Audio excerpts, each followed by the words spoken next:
지난 주일에 살핀 것처럼 초대교회가 재정과 또 구제일을 하기 위해서 성령과 지혜가 충만한 7사람을 안수해서 집사로 세웠습니다. 그 7사람 가운데 사도행전에 그 행적이 나오는 사람은 스데반과 빌립 두 사람입니다. 오늘은 그래서 스데반에 대해서 말씀드리고 다음 주일에는 빌립에 대해서 말씀을 드리려고 합니다. 이 스데반에 대해서는 사도행전 6장 8절부터 우리가 오늘 읽은 7장 마지막까지 기록되어 있습니다. 이 사도행전에 기록되어 있는 스데반의 사역과 죽음을 보면 예수님과 너무나 흡사합니다. 스데반은 참으로 예수님을 따른 삶과 죽음이었다, 그렇게 말할 수 있습니다. 6장 8절에서 10절에 보면 스데반이 은혜와 권능이 충만해서 기사와 표적을 행하였고 많은 회당에서 복음을 전했습니다. 예수님의 사역하시는 모습하고 똑같은 그러한 것을 보게 되는 것이죠. 그리고 각 회당에서 복음을 전할 때 사람들이 반발했습니다. 예수님이 회당에서 말씀 전할 때 거기 있었던 사람들이 반대하는 모습과 흡사한 것입니다. 6장 10절에 보면은 스데반이 지혜와 성령으로 말하기 때문에 사람들이 당해내지를 못했습니다. 그래서 유대인들이 스데반을 잡아서 공회 앞에 세우게 되었다는 것입니다. 예수님도 공회에서 재판을 받으시고 빌라도의 법정에 가셨는데 스데반도 공회 앞에 섰습니다. 그리고 스데반이 거짓 증인들의 참소를 받게 되는데 6장 13절에 보면 이 거룩한 곳과 율법을 거스려 말한다, 그것이 죄목이었습니다. 이 거룩한 곳은 성전이고 이 율법은 우리 다 알고 있죠. 14절에 보면 고소 내용이 구체적으로 더 나오는데 그의 말이 이 나사렛 예수가 이곳을 헐고 성전을 헐고 모세가 우리에게 전하여 준 규례를 고치겠다 함을 우리가 들었노라, 그렇게 말하는 것입니다. 스데반의 제목은 성전과 율법이었습니다. 성전과 율법은 유대인들에게 가장 신성한 것이었습니다. 성전은 하나님의 집이고 율법은 하나님의 말씀입니다. 그래서 그 어느 것에 대해서 거스려 말하게 되면 그것은 바로 하나님에 대해서 거스리는 신성모독이 되는 것이죠.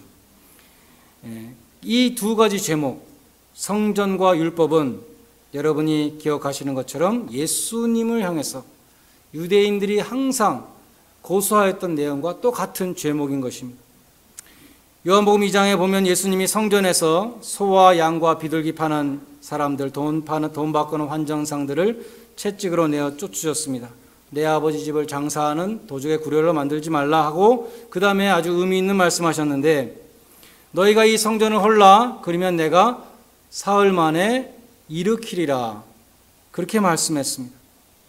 유대인들은 즉시 반박했습니다. 이 성전은 46년 동안 지은 것인데 너가 어떻게 3일 동안 일으키겠다는 것이냐. 당시에는 제자들도 그 말씀의 뜻을 이해하지 못했습니다. 예수님이 3일 만에 부활한 다음에 나중에 제자들은 깨닫게 된 것이죠.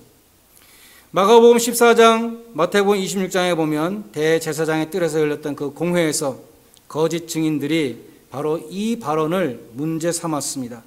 그의 말을 들으니 손으로 지은 이 성전을 내가 헐고 손으로 짓지 아니한 다른 성전을 사흘에 지으리라 하더라, 그렇게 증거했습니다. 예수님은 사흘 만에 부활하심으로 손으로 짓지 아니한 성전, 무엇입니까? 교회를 세우시겠다는 것을 말씀한 것입니다. 유대인들은 예수님을 성전을 허는 자로 고소했습니다. 둘째로 유대인들은 예수님을 향해서 항상 율법을 폐하는 자다, 율법을 폐하는 자다. 예수님이 죄인들과 함께 식사를 하고 예수님이 안식일에 병을 고치고 예수님이 장로들의 유전을 지키지 않는다, 늘 비난했습니다. 예수님은 말씀하시기를 내가 율법을 폐하러 온 것이 아니라 율법을 완전하게 하려 왔다, 그렇게 말씀하신 것이죠. 스데반은 이러한 예수님의 가르침을 그대로 전했습니다. 그래서 예수님하고 똑같이 성전을 허는 자요 율법을 폐하는 자라는 그러한 죄목으로 재판을 받게 된 것이죠.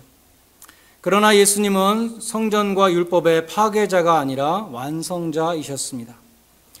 영국의 성서학자인 탐 라이트라는 사람이 이런 예를 들었습니다. 자기가 런던에 가기 위해서는 자기 주차장으로 걸어가서 자기 차를 타고 기차역까지 가야 된다는 것이죠. 기차역에 가서는 차에서 내려가지고 기차를 갈아타고 런던역까지 가서 런던역에 가서는 또 기차에서 내려야 된다는 것입니다. 너무나 당연한 이야기들이죠. 그 자기의 자동차와 기차는 수단이라는 것입니다. 목적지는 런던이라는 것이죠. 사도 바울은 율법이라는 것은 예수 그리스도에게로 우리를 인도하는 몽학선생이다. 율법은 우리를 예수님에게 인도하는 길잡이다라고 말했습니다. 히브리서에 보면은 성전의 그 모든 설계도와 그 성전의 모든 제사 드리는 그 모든 제도들이 예수님을 가리키고 있다. 예수님의 십자가를 가리키고 있다. 그렇게 말씀하는 것입니다. 그러니까 성전과 율법은 예수님에게로 가는 수단들이었습니다. 그것이 목적이 아닌 것입니다. 유대인들은 그 성전과 율법을 목적으로 삼는 그러한 오류를 범했다는 것입니다. 시간상 다 읽지 못했지만 사도행전 7장에 보면은 스데반의 아주 긴 설교가 나옵니다. 이 스데반의 이 설교라기보다는 변증이라고 해야 되는 것 같은데, 스데반은 구약의 역사를 다 훑어내리면서 설교하고 있습니다. 스데반의 설교를 쭉 읽어보면 도대체 무슨 말을 하는 것인가? 거기에는 포인트가 있습니다. 그 포인트는 무엇이냐? 성전과 율법입니다. 지금 성전과 율법에 대해서 죄목이 섰기 때문에 그것에 대해서 편중하는 것입니다. 포인트는 뭐냐 하면 하나님은 성전에 갇혀 계신 분이 아니다. 하나님은 성전에만 계신 분이 아니다. 그것이 첫 번째 포인트고, 두 번째 포인트는 율법을 폐하는 자는 예수님이 아니라 바로 너희들이다. 너희들이 조상 대대로 율법을 지키지 않았다. 그 두 가지를 말씀하는 것입니다. 하나님은 성전에 갇혀 계신 분이 아니다. 그것이 첫 번째 포인트입니다. 여러 가지 예를 들고 있는데 7장 2절에 보면 아브라함을 들었습니다. 아브라함이 메소포타미아에 있을 때 영광의 하나님께서 아브라함에게 나타나셨느니라. 메소포타미아는 역사적으로 이스라엘을 침공했던 아시리아와 바벨론의 땅이며 이스라엘 백성들이 바벨론에 잡혀가서 포로 생활을 했던 곳이고 이방 땅이고 우상 숭배의 땅입니다. 그런데 하나님이 그 메소포타미아에서 아브라함에게 나타나셨다. 하나님은 예루살렘의 성전에 갇혀 계신 분이 아니라고 말씀하는 것입니다. 스데반은 요셉에 대해서 말합니다. 요셉이 형들의 시기를 받고 애굽의 종으로 팔려갔지만 하나님이 저와 함께 하셔서 그 모든 환난에서 건져내사 애굽의 치리자로 세우셨다. 7장 10절은 말씀합니다. 애굽 땅은 어떤 곳입니까? 이스라엘 백성이 노예 생활하던 것입니다. 하나님의 특별하신 은혜로 기적적으로 출애굽을 했습니다. 다시 돌아가서는 안 되는 땅이죠. 하나님이 구원해 주신 그 땅인데 거기서 하나님이 요셉과 함께 하셨다. 하나님은 성전에 갇혀 계신 분이 아니라 애굽 땅에서도 요셉과 동행하셨던 분이라고 말씀합니다. 또 모세를 말합니다. 모세는 광야에서 하나님을 만났습니다. 애굽 사람을 쳐 죽이고 미디안 광야로 도망을 가서 40년 동안 양치는 목동으로 있었는데 어느 날 시내산의 광야 떨기에 나무 불꽃 가운데서 하나님이 모세를 불렀습니다. 그리고 모세에게 내 발에 신을 벗어라. 내가 선 곳은 거룩한 곳이다. 그렇게 말씀했습니다. 유대인들이 볼 때 그 광야에 그 버려진 땅이 뭐가 거룩한 땅입니까? 유대인들이 볼 때 예루살렘 성전만 거룩한 곳입니다. 그런데 하나님은 모세에게 네가 선 곳은 거룩한 곳이니 너의 신을 벗으라고 말씀했습니다. 하나님이 임하시는 그곳이 바로 거룩한 땅이 되는 것입니다. 44절에 보면 또 예를 드는데 스데반이 성막을 예로 듭니다. 예루살렘 성전의 그 모형이 되었던 것이죠. 성막의 설계도와 성전의 설계도는 똑같습니다.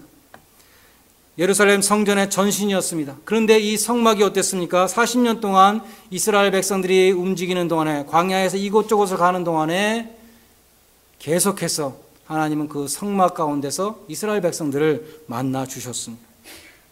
하나님은 예루살렘 성전에만 계시는 분이 아니라는 것입니다. 마지막 증거는 예루살렘 성전 그 자체입니다.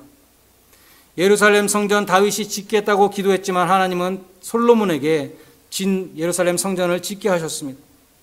그런데 성전을 지으라고 말씀하셨지만 하나님은 손으로 지은 곳에 계시지 않다. 스데반은 이사야서를 인용했습니다. 49절에 보면 주께서 가라사대 하늘은 나의 보좌요 땅은 나의 발등상이니 너희가 나를 위하여 무슨 집을 짓겠으며 나의 안식할 처소가 어디뇨. 예루살렘 성전이 하나님을 가둘 수 없다고 말하고 있습니다. 예수님은 사마리아 여인의 질문에 답했습니다. 예루살렘 성전도 아니고 너희 사마리아인들이 예배 보는 그 그리심 산도 아니고 이 산에서도 말고 예루살렘에서도 말고 영이신 하나님께 신령과 진정으로 예배하는 때가 오나니 곧 이때라 말씀하셨습니다. 신령과 진정으로 예배 드리는 곳마다 하나님은 임하십니다. 그와 같은 예수님의 가르침의 근거에서 스데반이 예수님의 가르침을 증거할 때에 유대인들은 성전을 모독하는 자라고 스데반을 정죄했던 것입니다. 스데반의 설교의 두 번째 포인트는 율법을 폐하는 자라는 것에 대한 반박입니다. 스데반은 한마디로 53절에서 너희가 천사의 전한 율법을 받고도 지키지 아니하였다.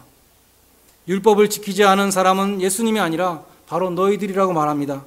그 첫 번째 증거는 42절과 43절에 나오는 광야 40년 동안의 우상 숭배입니다.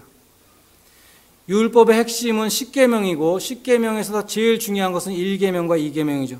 하나님만을 섬기라, 우상을 만들지 말라. 예, 광야 40년 동안 우상을 만들고 우상을 섬겼습니다. 몰록의 장막과 신 레판의 별과 이런 우상들을 받들었다는 것입니다.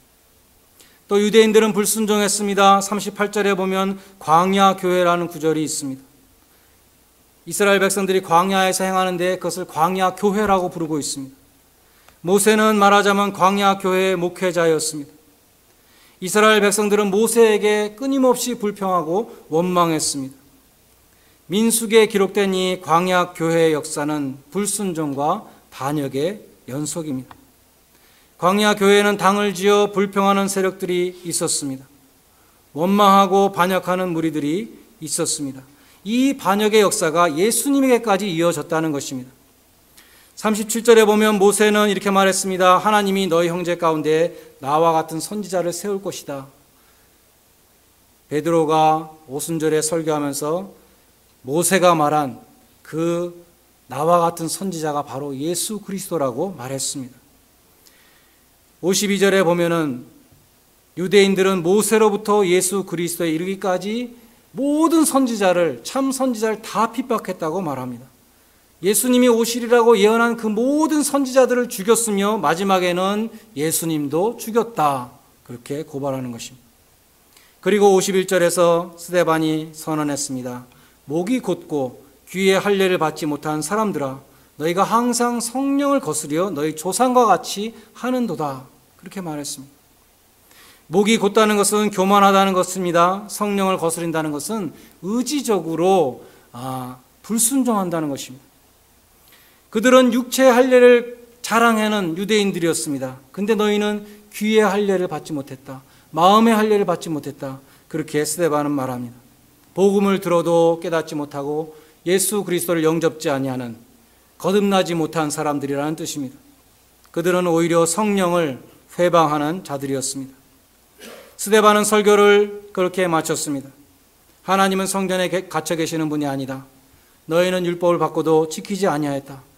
이 장엄한 스데반의 설교는 유대인들의 뿌리를 흔들고 그들의 자만심을 무너뜨리는 그러한 그들의 마음을 찌르는 설교였습니다.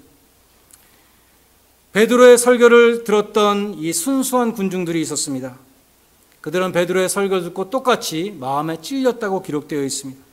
그들은 베드로에게 그러면 우리가 어찌해야 되겠는가? 형제들아 우리가 어찌할꼬? 그렇게 물어봤습니다.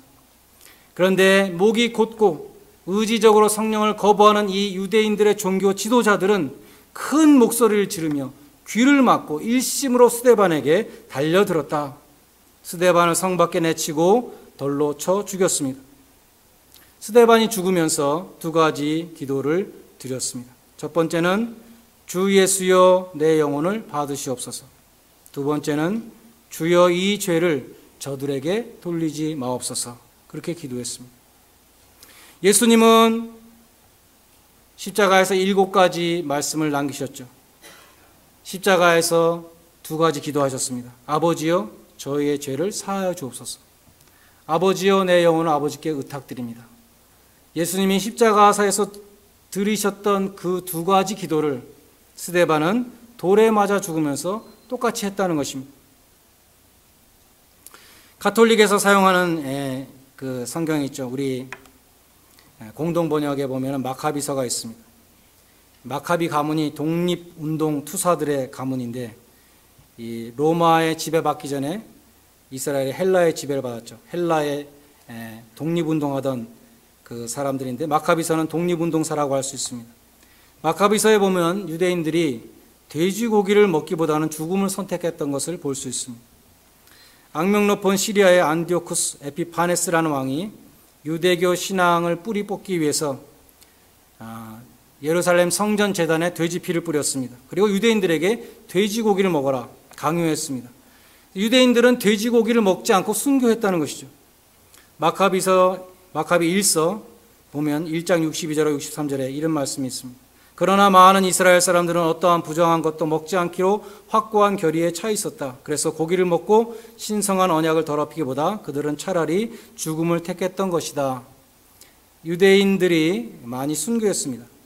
마카비 4서 7장에 보면 어떤 과부의 7 아들이 다 죽습니다. 돼지고기를 안 먹기 때문에. 첫째 아들은 혀가 잘렸습니다. 그리고 불판 위에 산채로 구워졌습니다. 둘째 아들은 머리털과 두개골 껍질이 벗겨졌습니다.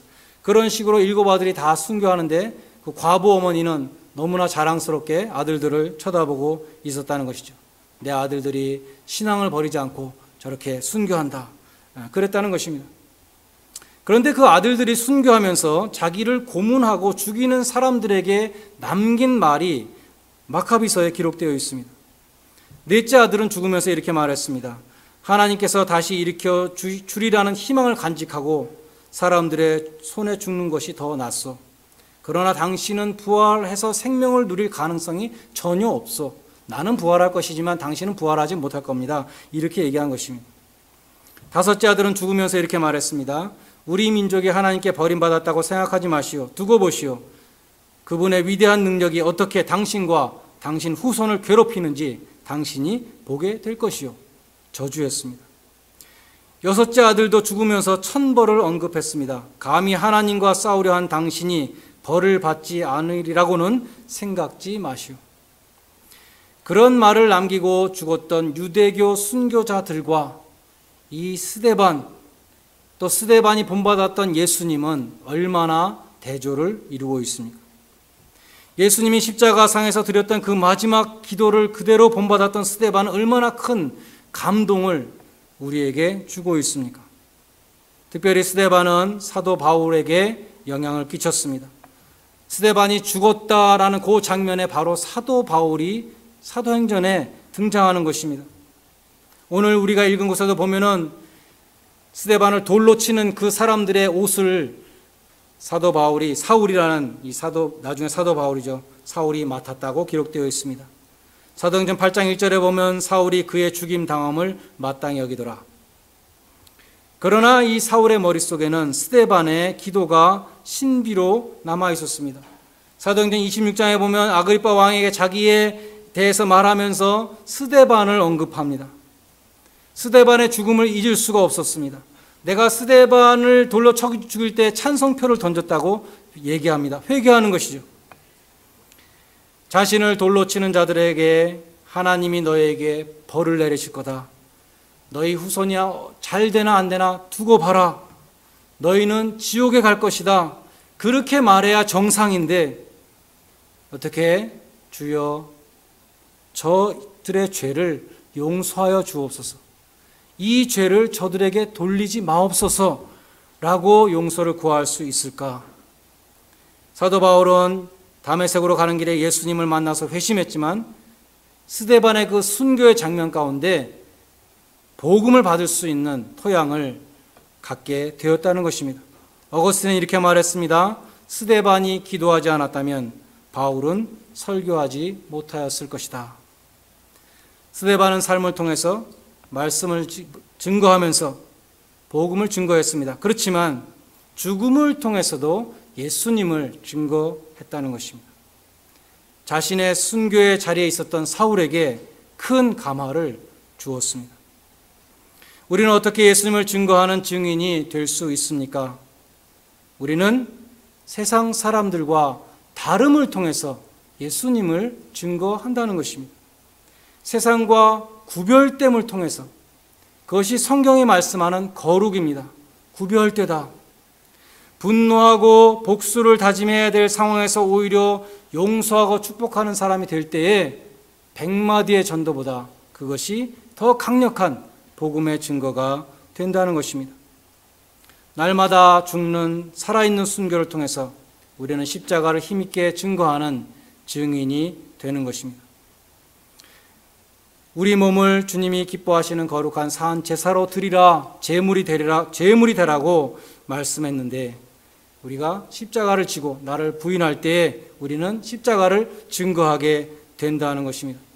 우리 같이 사는 사람으로부터 시작해서 우리가 날마다 부딪히는 사람들에게 우리가 세상과 다름을 보여줌으로써 우리는 예수 그리스도를 증거하게 된다는 것입니다. 삶과 죽음을 통해서 예수님을 증거했던 스데반을 기억할 수 있기를 바랍니다. 스데반처럼 죽는 순간까지 예수님을 따라가는 제자들이 되시기를 바랍니다. 구별된 삶을 통해서, 어두운 세상과 다름을 통해서 빛이 되는 그런 하나님의 거룩한 자녀들이 되시기를 주님의 이름으로 간절히 축원드립니다.